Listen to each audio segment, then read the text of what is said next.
Bliss Grit is an entirely listener-supported show.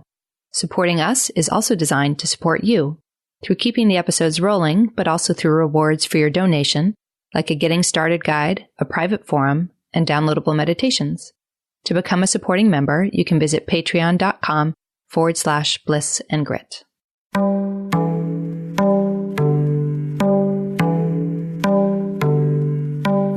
Hello, beautifuls. You're listening to Bliss and Grit. I'm Vanessa Scotto, and I'll be joined soon by my dear friend and my co-host, Brooke Thomas. On the show, we're having conversations about the awakening spiritual path. And what does that even mean? What is a real evolution of our lives? How do we ultimately embrace everything? The beauty and the crazy, the joys and the messes, the bliss and the grit that is a human life. In today's conversation, we're deep diving into the pattern of codependency. Brooke and I have both been codependent in our lives and have slowly but surely been working our way through to greater freedom. So in this episode, we're looking at what does it actually mean to be codependent, because the way we're using the term is a little bit different than classical psychology. How does codependency affect us or show up in our lives? And of course, ultimately, how can we begin to shift this pattern that can be so exhausting, frustrating, and limiting to many of us? If you're enjoying the show, there are numerous ways that you can help support us. We are a listener-supported podcast, so you can subscribe on our platform at Patreon to become a supporting member. We also really appreciate when people leave reviews on iTunes or on our Facebook page, which is Bliss and Grit. You can also head over to blissandgrit.com and subscribe to read our blog, to get our weekly digest, or again, to find out more about becoming a supporting member. One last thing before we head into this conversation, Brooke and I can curse on occasion. So if you're in mixed non-swearing company, you may want to wear some headphones. Okay, everyone, here we go. Hello, Brooke. Hey, Vanessa. Well, it's been probably several weeks now that we've been talking about conditioning, right? And what if we're all conditioning? And then we just heard from Neelam talking about presence and how the patterns of the past can be running through their grooves. And so today we're going to talk about one kind of conditioned pattern, or one way we can engage habitually, which is codependency. I wish I had like a soundtrack button I could push with like an audience like, yay! Yay, codependency episode. Codependency. And we were looking back, right, to see if we had ever spoken about this in any kind of clear way. And we couldn't see any evidence of us having done an episode really devoted to this, even though we know we've mentioned it from time to time. So we thought it was just due time. Right? Yeah. With a whole episode where we can dig in and not, circle it in relationship to other things too. Yeah. And in part because of what you were saying earlier, Brooke, when we were offline, which was that we get a lot of emails about this. Yeah. They may not use the word, but people talk about boundary issues or what am I responsible for when they're navigating relationship with others? And these are very common questions for humans, because humans and relationships go back all the way. And we often grapple with them, but they're extremely common questions for people who are empathic. So maybe we can begin at the top with starting to frame out what we mean when we talk about codependency. Because earlier, when I was in grad school for psychology, I just hated this term. And, it's hard to know why you hate things, because it's possible I hated it because I was codependent without wanting to acknowledge it at the moment. But when I look back, why I think I was having such an aversion to the word was dependency and my I guess my thought that if I was codependent, it meant I was dependent on someone, which I took, I guess, in a very material way, like I'm needy and I'm taking things from someone, and didn't feel like a reflection of the kind of self-reliant, independent personality structure I was cultivating at the time. In fact, I felt fairly self-reliant, fairly resistant to needing things from people or being a burden on people. And then here you have this term like codependency that in my mind implied I was dependent on you and you were dependent on me. And I really took umbrage to it. Like I didn't like it at all. And I think also in the field of psychology, I'm sure you've come across this, Brooke, but when you talk about codependency, you mostly hear it in addiction circles, addiction recovery circles, when they're pointing to the pattern of one person enabling an addictive loop and then the person in addiction feeding somehow the other person who is enabling, right? Like that's probably where you hear it most commonly, don't you think? I think so. Yeah. Yeah. And that didn't feel like a fit for me. So I'm not sure when I started to recognize I was codependent, but I know it really came home for me when I was listening to the way Matt Kahn framed it up. So maybe we can get into our understanding of what codependency means so that, as we're continuing to unpack it, we have like a baseline understanding that we're all agreeing upon in this conversation. Yeah. And that, for those who are new to the show or for those who aren't even new to the show, that our interest is always less like, especially when we come up with a word that in psychology circles is like it's a textbook word. You will literally find it in textbooks and it will give you quite a lot of information if you read it. So our interest is never in being like, let's define a word in the way that it's supposed to be defined in a certain field of study. We really want to get at this from our own experiences of it. And God knows we both have a lot of, deep lived experience inside and emerging out of codependency. So if those of you listening are psychologists or therapists or are in recovery circles and you're like, that's not the way I've heard that talked about before, that's possible. Like, so we're trying to reshape the word or make the word less fraught by talking about how we actually experience it. Yeah, that's a really good thing to lay out. We've been having some exchanges with some of our listeners in written form on Patreon or on Facebook. And I'm always like, I've never been the best with language, not with articulation. I'm very good with articulation, but with being very precise, because to me, it's always like, does it carry the energy? Yeah. Right? Like, does it carry the seed, so to speak? And so I like that you're bringing that in. This may not be very precise, but I think when you hear us speak about codependency from this lens, from this vantage point, you all will get why we're using this word that might be defined in a slightly different way in other circles. So I think that we can start off, I'll just kind of kick around some thoughts on what I take it to be, and we'll go back and forth and see if we can flesh it out. But let me see. I think I wrote this down in a way that was really helpful on my Instagram, and maybe I'll just refer to it.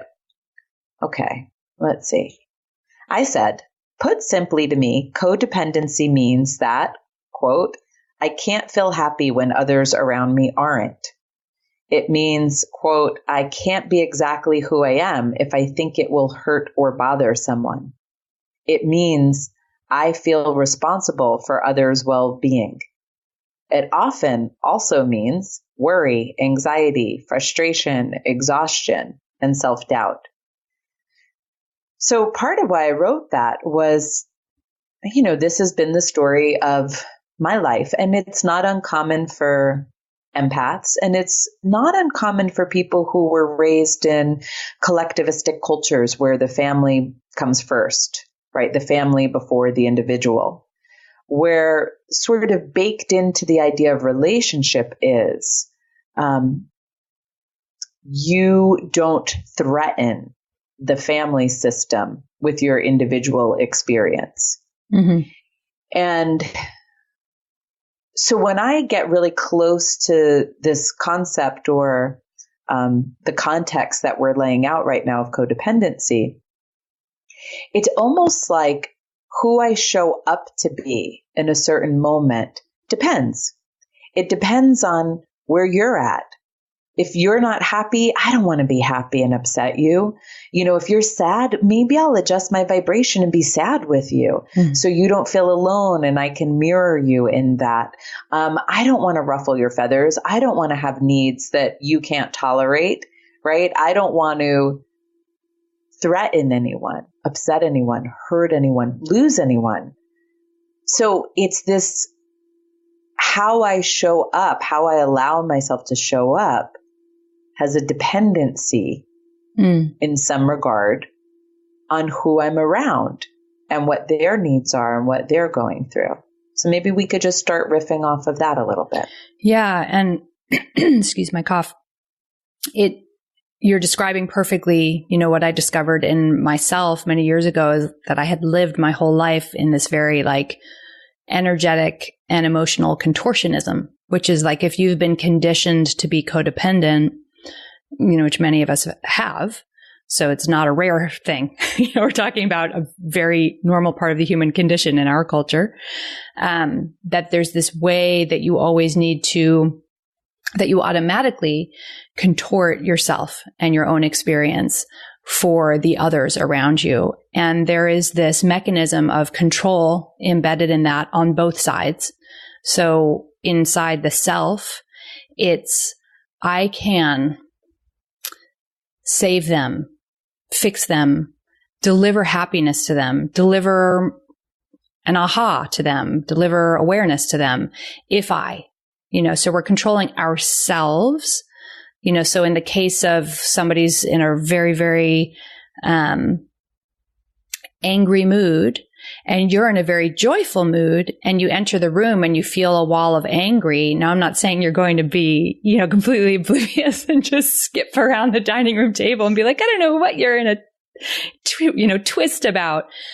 Because relationality always requires, that we meet the moment in some way. But instead of it being like a third thing, which is the relationship of these two different dissonant things meeting, what happens when these two things meet? It's, they are experiencing anger. So I need to control myself in some way, right? I need to make myself small. I need to contract my body. I need to, let them vent. I need to dim my joy. I need to judge myself for feeling joy. Like these are all alternatives. And then inside of the self, the other place that control comes up is in the other person, because usually codependency is a relational thing where both sides unconsciously and in innocence, this is their conditioning on both sides. So the other person is like, yes, they need to deliver a certain thing to me in order for my existence to be real, right? So like they need to validate what I'm feeling. The reason why this comes up in recovery circles, just to give an example, is like, let's say somebody is an addict and they have a strong victim pattern. The reason why I use, the reason why I drink is because my life has been horrible. I have been incredibly victimized. I will never be able to recover from this, like all those kind of common addict feelings. And I'm in recovery for the record, so I'm not saying this from on high. And so it's like they need to pull from the other person to deliver that belief they have about themselves is true. So the way that might happen in the other person is they'll desire or require a lot of poor you. This is where the enabler stuff comes in. Yes, it is so hard for you. I know you're trying so hard. I know you're the one who's had the hardest luck ever. And so it becomes this circular symbiotic thing where it's like this echo chamber that the two people are in, or that the small group is in the case of a family, where it's like, I need you to deliver this. Yes. And now I am delivering this. And it's like nobody gets to be autonomous or having any true experience, right? Like there would never in that circumstance I just painted out be the person saying like, the thing that would break a codependent contract would be like, I just think you need to figure this out. I can't help you anymore, right? Like contract broken because they're no longer feeding the like, yes, how can I help you? How can I take care of you? How can I fix you? How can I change my way of being to feed what you believe is actually happening here? So what holds the contract in place is this contortionism feedback loop that's happening on both sides. This is running below the level of consciousness. So we're talking about a humanity thing, which I want to say so that we're not like, who's doing it wrong, right? Like who's making the big mistake of codependent. Banished to the basement, right, exactly. Who gets Jeannie would say. Banished to the basement. We're saying like most of us have touched this pattern, whether it be in very frequent and intimate ways or like here and there. So. Well, it's really interesting. I never really think about it in terms of control, though I understand it as you're saying it. It's just like a different twist of words that I never really chewed on. And also, what's really funny is I understand when the wounds of codependency were formed earlier in my life, there was an active participant who seemed to be requiring that of me, right? Mm-hmm. Like my family, bless them. But it seemed to be that they were requiring me to show up in a certain way in order for them to feel okay or stabilized, right? Yeah. But what's interesting is that as we go about life, if this like field of codependency keeps running in us, if those belief systems of I have to, like what shows up in me is dependent on what is needed by the atmosphere or by the environment, if that keeps running, we can do it without that person requiring it at all. Mm-hmm. And also requiring is interesting, right? It doesn't mean they'll be comfortable with it. But here's why I'm saying it. I remember when Matt Kahn first spoke about vibrational codependency, and I think it was in his first book, Whatever Arises, Love That I first came across him talking about vibrational codependency. And I thought this was a really interesting differentiation because it's like feeling the energy, the vibration of the person you're relating with and just matching it. Mm-hmm. Completely unconsciously. Like all of this is unconscious that we're talking about, but this is like unconscious until it's conscious. Automatic, right? Lightning fast. Boom. We could imagine that possibly people who have become prone to this throughout their life, however that began, have like very sensitive mirror neurons. Like we could imagine. That's interesting. Yeah. Right. That it's something like almost like a vigilance for emotion and vibes could develop for whatever reason. Either we're born with it or it's something that gets shaped by trauma in our lives, whatever the case may be. And that we just immediately match the resonance.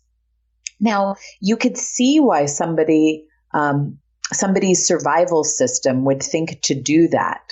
Because think about the way we talk even culturally. Misery loves company. Right? Now, think about the way certain groups of people bond.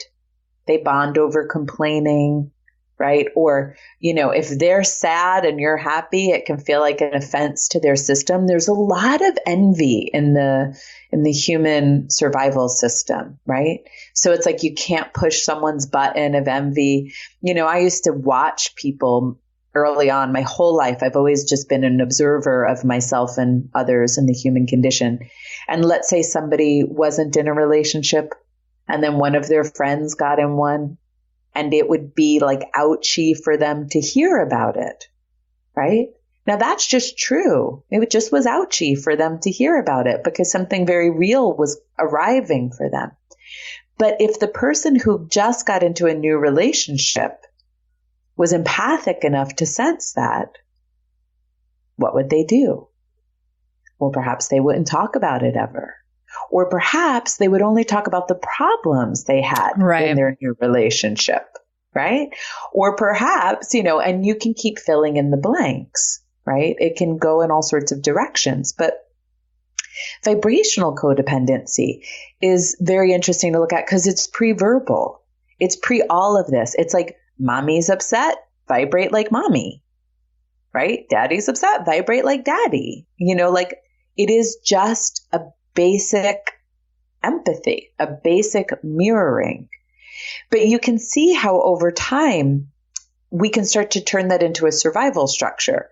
Like, okay, if mommy's sad, I'm going to vibrate like that. And then I'm going to try to uplift her. And then I'm going to do all these things. And we're going to just stay in the field of resonance of the people who we love because we think that's what it means to be loving, because we can feel their subconscious scripts asking for us to be that way, as you were pointing out, Brooke, earlier.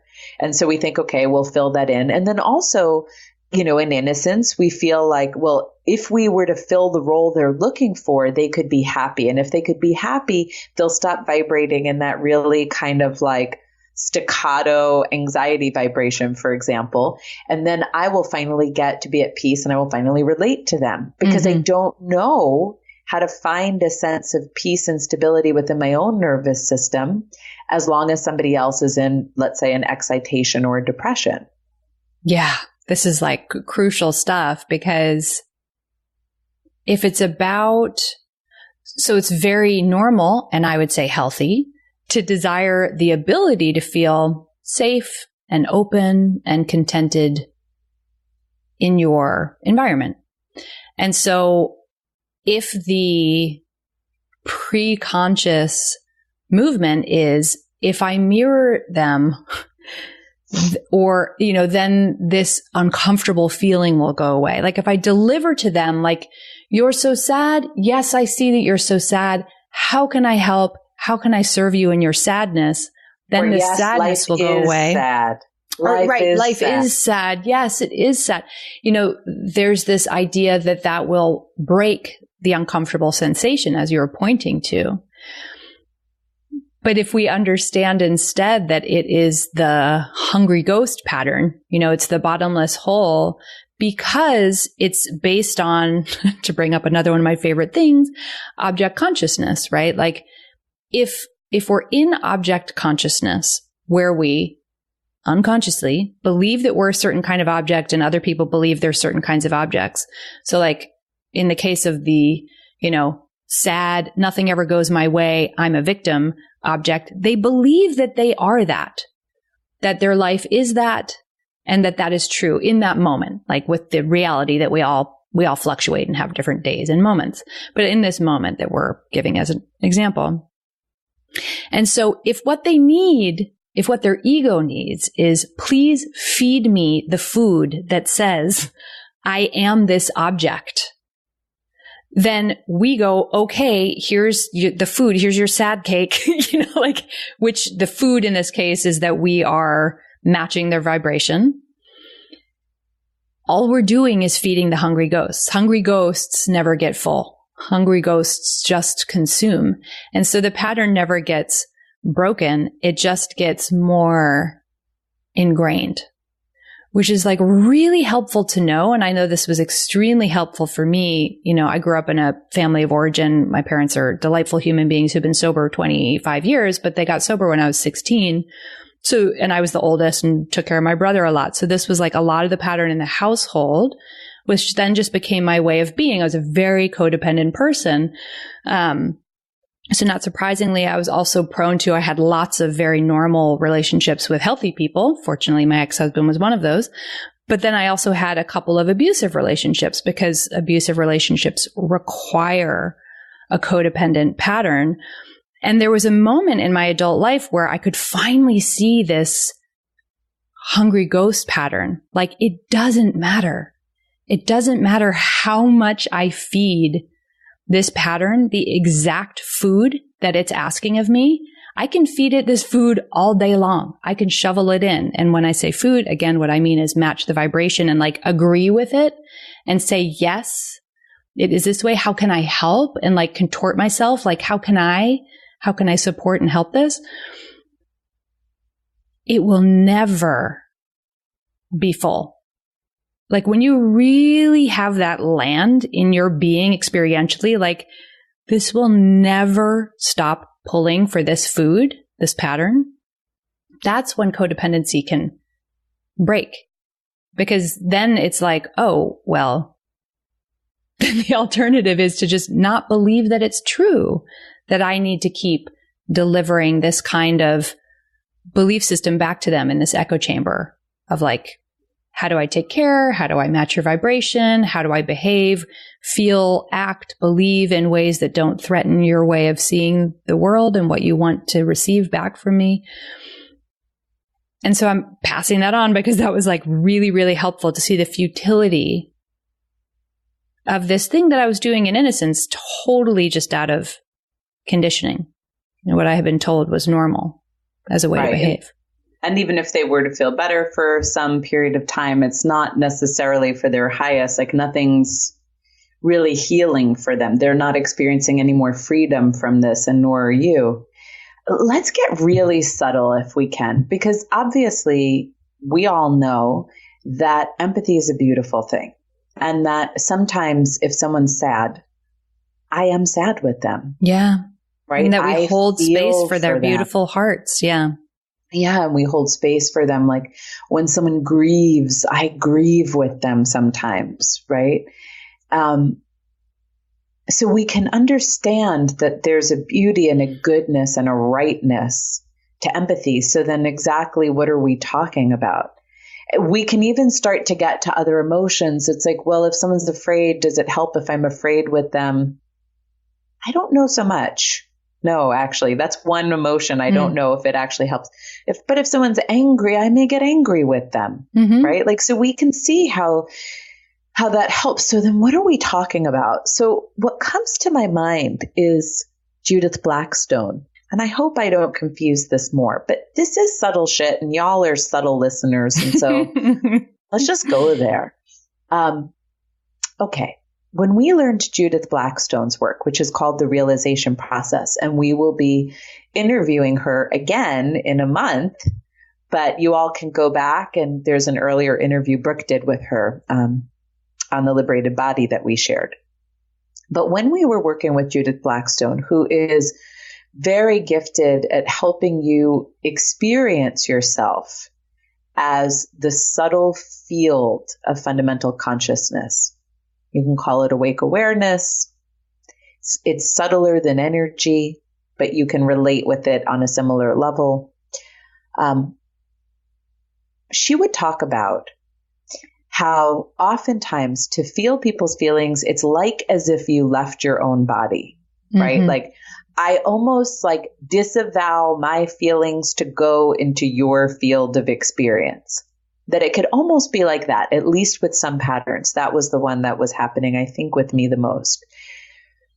And she would teach how we can stay in our body. In fact, we could be so deeply in ourselves that when we get so deeply within ourselves, we make such contact with ourselves that we can feel both ourselves and the other person at the exact same moment without ever leaving the heart, the depths, and the beingness of ourselves and our bodies. Now, why am I bringing this up? Because when I learned to do that, because it was a practice, I had kind of been the person who gets really diffuse. If I could put an image to what I think I was doing, it was like leaving my body to feel all of the energy and the environment so I can be vigilant to it, responsive to it, and then I'd like come back home to see what I was going to do about all of that. If I could, put a terrible image to it. But when I learned to be in myself and feel other people, what happened was everything was more fluid. Like I might feel sadness for you, but it was very clearly like sadness for you, not my sadness. Not Vanessa is sad, not an identity, not a long lingering thing, but rather, I feel sadness as I sit, in this case, let's just say with Brooke. Sadness comes through me. But I have enough space to understand that even though we're one, this is your experience and I am relating with your experience. Let me give you the counter just to make it simpler. This is what I used to do with my beloved ex-husband. Sorry, dear. But this poor man, who is very lovely, would get upset about something normal, like work stress. He would have work stress. He'd come home. He'd be, twisted up about it, bad mood, sad, angry, grief-stricken, whatever he was. Innocently, I would exactly match his vibration. So if he was scared, I was scared. Okay, first, if any of you have ever felt scared or really sad before, you might notice that it's not actually so helpful when someone matches your vibration exactly. In fact, it's like now we have two of us lost in the experience of fear and sadness, which can almost imply if they have any thoughtfulness in their being that they now need to take care of you.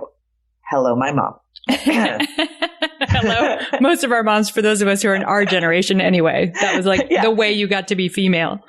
All right. My mom got more anxious than me. And then I was like taking care of her over things that were my anxiety pattern. Okay. So not only was that not super helpful to him, but it was almost like I would be in such a state of disorganization that even upon leaving him, now I would turn it into my anxiety, my fear.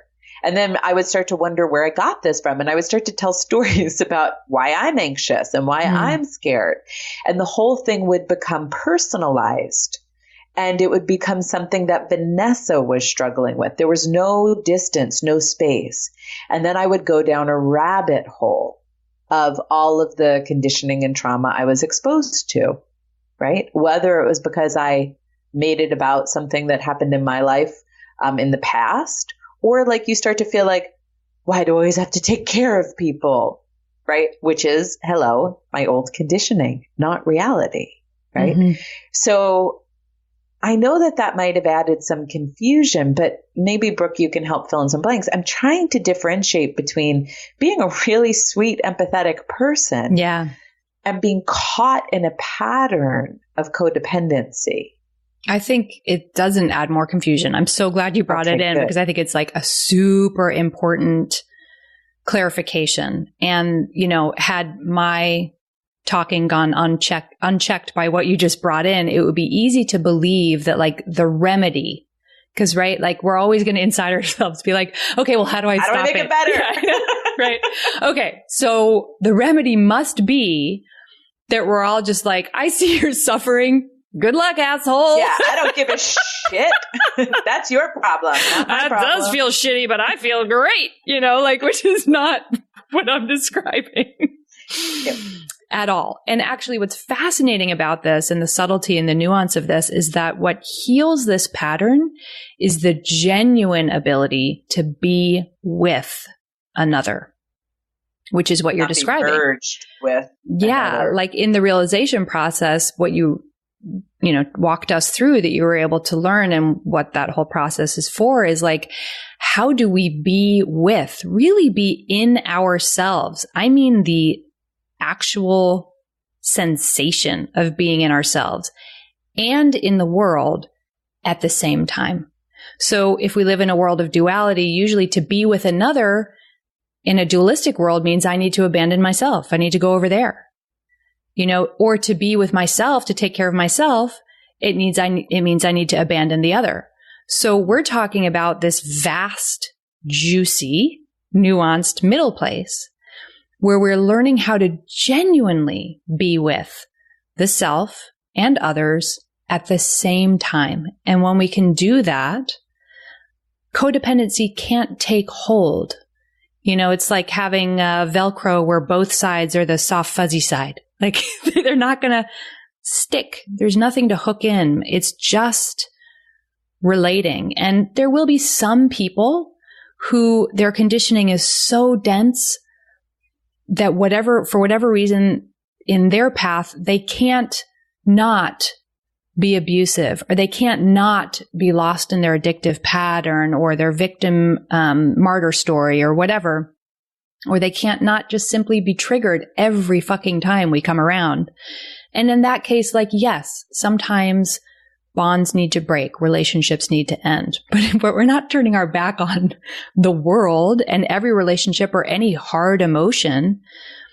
We're learning how to actually genuinely be with others. And you described so eloquently your pattern, so we have lots of different patterns. Yours was the like leave and go over there and like come back. Mine has always felt a little bit more like I remember when we were in realization process, in the training, a lot of what you were playing with was like discovering that you had skin, like energetically there's skin. It's a boundary, but it's a porous boundary, but you have it, right? For me, the pattern has always been more that I'm like the Tin Man. I was joking about this with you recently, like oil can. Like I get so rigid and so defended, and then I'll robotically act out what people need. So it's still an abandoning of the self because I'm like a total fortress against the outside world. So I'm on the inside going, this is crazy, but, and I'm acting out whatever the role is that's being required of me in this codependent example. So it was a process of learning how to actually feel safe enough to soften. And then I can be receptive and to not feel threatened. If, for example, my son has a really terrible day at school, the response isn't to wall off. The response is also not to become the midwife who's saying, it does hurt, and being overly lost in empathy. It's like an actual sensation of what it feels like is an opening and a broadening out into the space at the exact same time that I am totally deep in the center of myself. And then what happens in our interaction, let's say if it's my son after a tough day of school, is he, first of all, really feels that I'm there, which most of us don't have a ton of experience of being in a room with someone who's really with you, not in you in an aggressive way, and not walled off and not thinking about what they're going to do 30 minutes from now. So it's like I really land. So just that, talk about mirror neurons, he can soften. And then whatever he's feeling isn't being told it needs to go away or change. And it's also not being fed, like in the hungry ghost example. Like, yes, you do have a hard situation. It is so hard, right? It's literally just, like you were saying, fluid. It moves. Oh, this is here now. Doesn't mean anything about you and identity and object. Doesn't mean anything about the future. We don't know the future. This might arise frequently. This might arise never again. Who knows? But like right now, we're here together. And that's genuine being with, which describing it over a podcast is flimsy, but hopefully points at that this journey of being able to be with the self and with another is something we don't see modeled a ton in our culture. And like a super worthy journey because it leads us to genuine here-ness in the sense that we get to enjoy our own lives, but also genuine relationality where we have these very loving and nourishing relationships where whatever arises in the moment is fine to be there. No problem. And that is what real love is. That's non-object based love. You deliver to me that I am the greatest thing ever, or you deliver to me that I am the biggest fuck up ever. It just depends on what the ego structure wants to believe about itself. Genuine relationality is like the whole spectrum of a life is welcomed, that we have up moments and down moments and discover new things, and all of that can just move through. Right, that we see different things and we need different things and we can each feel different things, that can all exist. I mean, for me, if we talk about what happens with codependency for the person who's exploring it, right, the person who may be in it, whether the other party knows or not.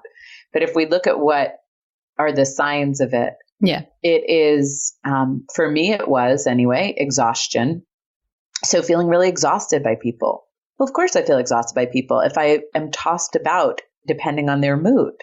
Well, you can bet I started to get really fussy about who I would spend time with and when, right? Well, if I can't exist in my own mood and space and needs, if someone else is in an alternate need, mood, space, well, you can bet I need a lot of time alone, and then I can call myself an introvert, which I'm not sure if I am or not. Still think that's an interesting totally question. Not, but yeah.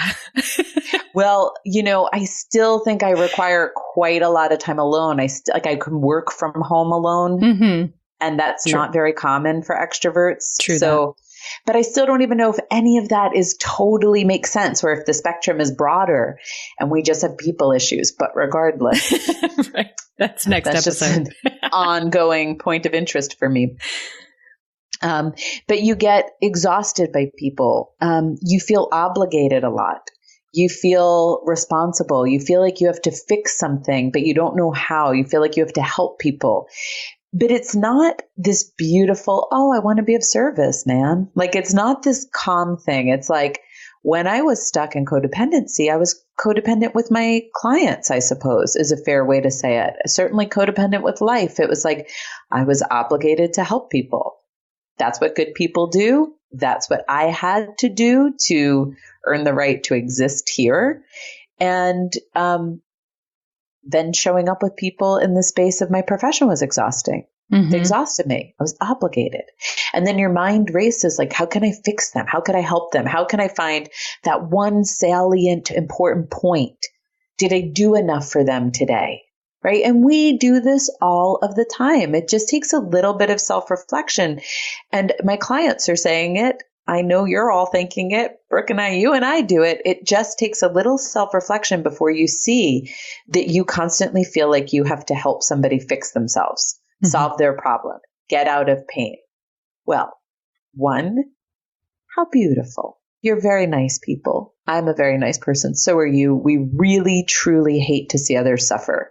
It's really, really achy to watch other people suffer. So that's just the most basic part of it. Two is what we talked about earlier. Oh, well, I really would rather you not suffer around me because then I suffer with you. So, how right. could I help? Right? How can I be How do we make this feeling go away? And then three, some of it is, this, I guess I'll call it a misunderstanding that can be cultivated culturally, that suffering's a problem. And that pain is a problem, and that what we ought to do is help people out of it. Yeah. So, I feel recently, I've seen this with several people who are friends, my partner, going through things, like, well, one, there's just so much happening in the collective. But two, if you were to believe the mystical side of the equation, many of the mystics of today are pointing to this kind of quickening in the culture, like this quickening of consciousness, this quickening of awakening, and that along with that comes healing, right? Or at least this kind of uprising of all of the conditioning you thought you could suppress with your defense mechanisms. Yeah, it's thawing, which means it's on the move. It's on the move, and here we're coming for an iceberg. And, so you're watching people you care about. I'm watching people I care about go through pain. Yeah. Now, the old voice of codependency says, my job is to get them out of pain. Yeah. And if they're in pain, I must be doing something wrong because I'm not enough to make them happy or whatever. Gosh, right. I forgot that one. That one is very deep, and thank God deep. I forgot that one. Yeah. That says something, but exactly, right? So then you go about your business trying to get them out of pain. Now, not only is that often futile, it's certainly futile for any extended period of time. It can work for bits and moments, which is fine. It's always nice to cheer someone up when that's the appropriate medicine. But depending on what they're going through, it can be disrespectful to their process, right? They may need to be in it, and we're signaling to them that's not okay. We can be disempowering them by signaling to them that we're going to fix it or we're going to solve it. Or like you were just pointing to, Brooke, we could be making it about ourselves. Like, but what's the matter with me that I'm not enough that you're in pain, right? We could do all sorts of these things without consciously recognizing what we're doing, because we have this idea that pain is bad, because we can't separate from it, to allow someone the space, like to be with them, but not of them, so that they can go through it without it taking us into the tidal wave, right? So it's almost like the process of recovering, of healing the wounds of codependency is breaking up some of these misunderstandings. Like you were saying, Brooke, like it's just hungry ghosts, kids, like it's not feeding anything genuine half the time. Or B, pain's not the worst problem. Sometimes we need to go through achy times in order to come to the other side in a new future. Or C, we weren't put on this planet just to give everything to the pain and suffering of others. We also exist. Yeah. Right? And there's God's seed within us, and God's seed wants to manifest in the way it wants to manifest, whatever that spontaneous unfolding is, right? So one is we could start to look at all of these misunderstandings so that we can open up different perspectives and vantage points. But the other for me, I guess there's two others, and I'll lay them out. We could talk about them. One was learning to find existence within my body. Yours was a little different, Brooke, but either way, it's being open and receptive without leaving yourself, without abandoning yourself. And then the other was like figuring out, well, what will I do? Right? Like if I'm not going to try to fix you, solve your problem, match you, right? Resonate at the same level of frequency, what do I do? Which I think is important to talk about a little bit as well. Yeah. And I think that if, so many of us, maybe all of us have been so deeply conditioned in object culture, that we and everything are objects, that it can be very hard to know the what then, right? Because if I'm an object, then I need to be a certain kind of object or delivering something to the other objects out there so they approve of my object nature, right? So if that goes away, there is the like, well, what then? And I think, the answer is whatever is truly arising for you in that moment. And that's where it gets trickier, because most of us don't have a ton of experience, although those listening here, this is our whole journey is turning towards this experience. But like, what's genuinely here? Right? Because we can be with somebody who's in a lot of pain, and something in us can say like, this is not mine, and I don't want to be here, and I don't need to be here. Just the same, we can be with someone in pain and we can say, I just want to sit right down with this person and I want to be here. I don't want to go anywhere. This is exactly where I want to be. And I just want to be like holding their head in my lap and just letting them cry and just being wide open with them. We don't know. Like, we don't know what's going to come up in a moment. That's why, life is alive. It can't be predicted. And so it's basically permission, deep permission to ourselves to exist. And this is always what we're coming back to. But if we have deep permission to exist, it means we're living beings that are having experiences. And so we're going to pay attention in that moment. Hopefully not just surfing the surface waves of conditioning where it's like, somebody's in pain and my conditioning says, blame them, or get mad at them or storm off, right? We all have conditioning about how we react to large emotions arising in other people. But instead, like, what's genuinely here?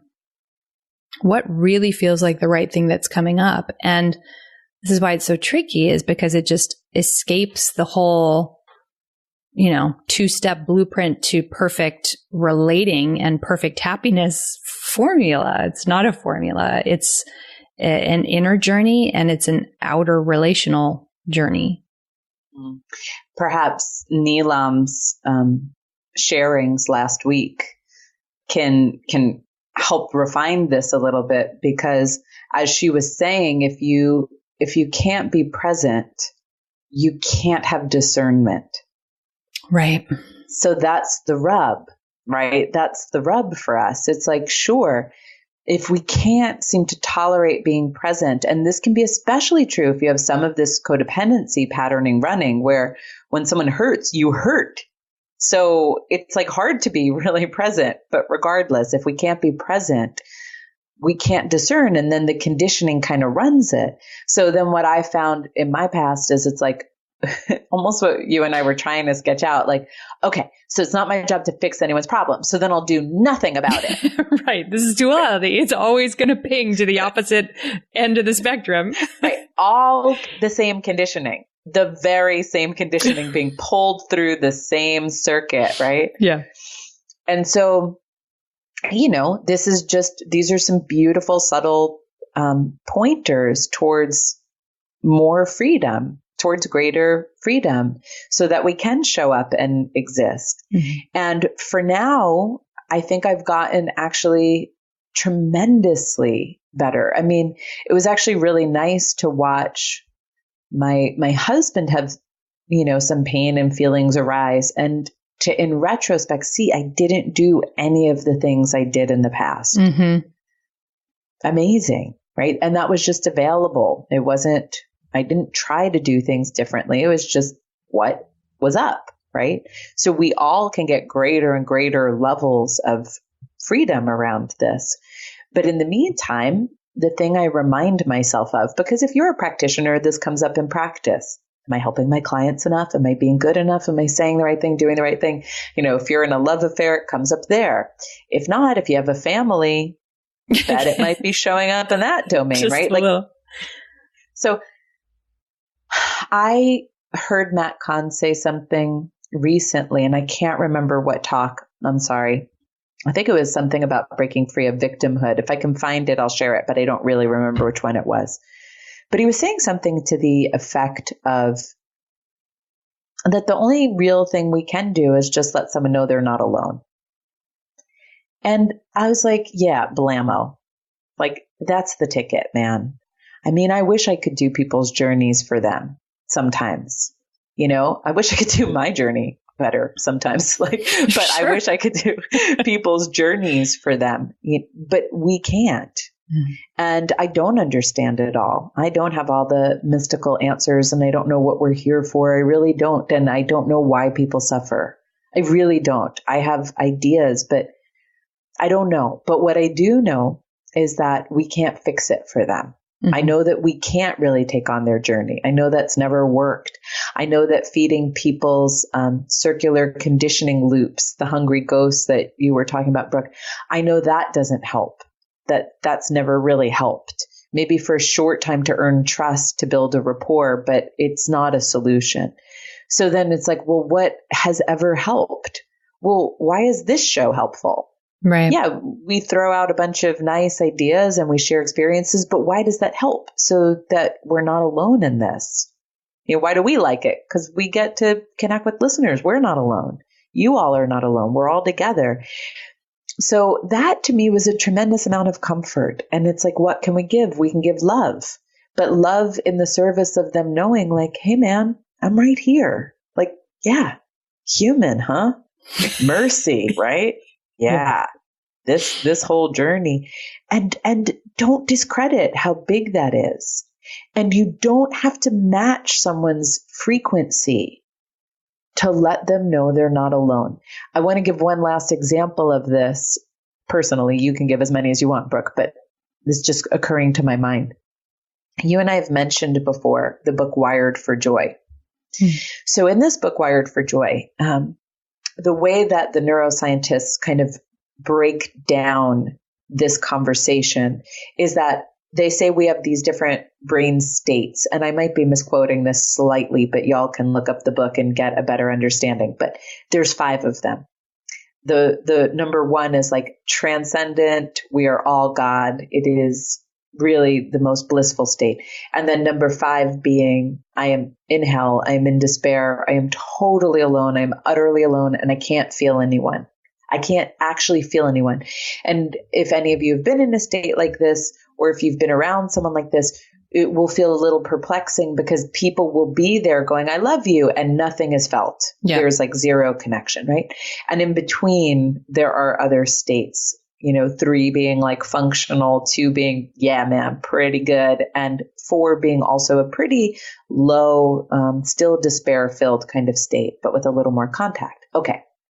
Why am I breaking all this down? Well, if I was to be sitting with somebody who was in, a 4 or a 5, and I was to be humming at a 2, it may feel like a real mismatch to them, right? And it might be hard to find a way to connect with them. But it's certainly not going to help for me to go down into a 4 or a 5, right? Because then we're both like kind of lost in hell together. And I'm using that word, a little bit lightly here, but feels like hell sometimes.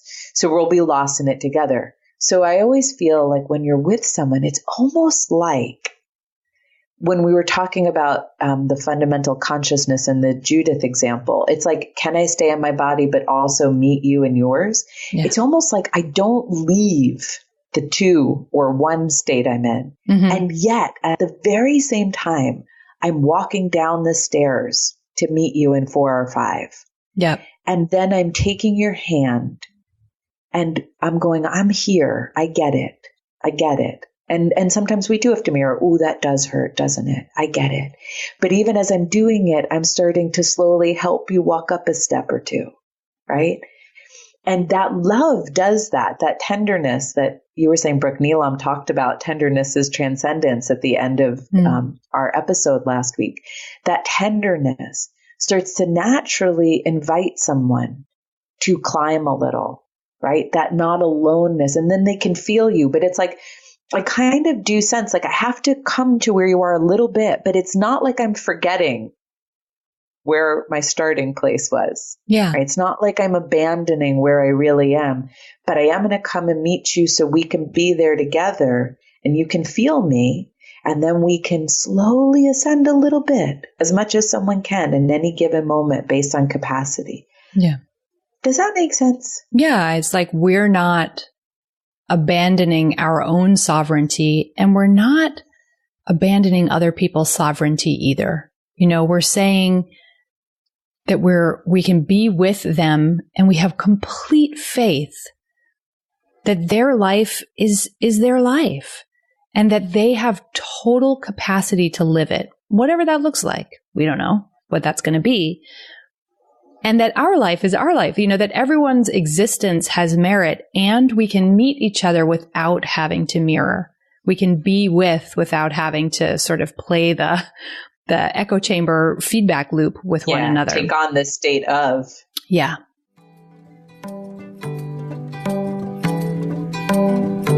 Thank you all for listening to today's show. The show notes, including any resources we mentioned in the episode, live at blissandgrit.com. Go on over to the website and scroll down and you'll see each episode's separate post. We put the resources right in there. Our member platform is at patreon.com/Bliss and Grit. You can head over there to become a supporting member and donate to the show, but also get rewards for your support. If you're wanting to engage with these topics in a deeper way, it's a great place to go for a more immersive experience. You can also come hang with us on Instagram at Bliss and Grit Podcast, or subscribe on the website, which is blissandgrit.com, to get our weekly digest of what resources we're currently loving.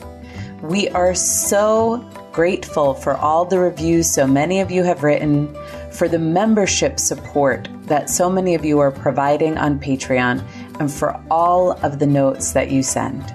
We're really honored and we live in gratitude. Thank you all so much. Till next week.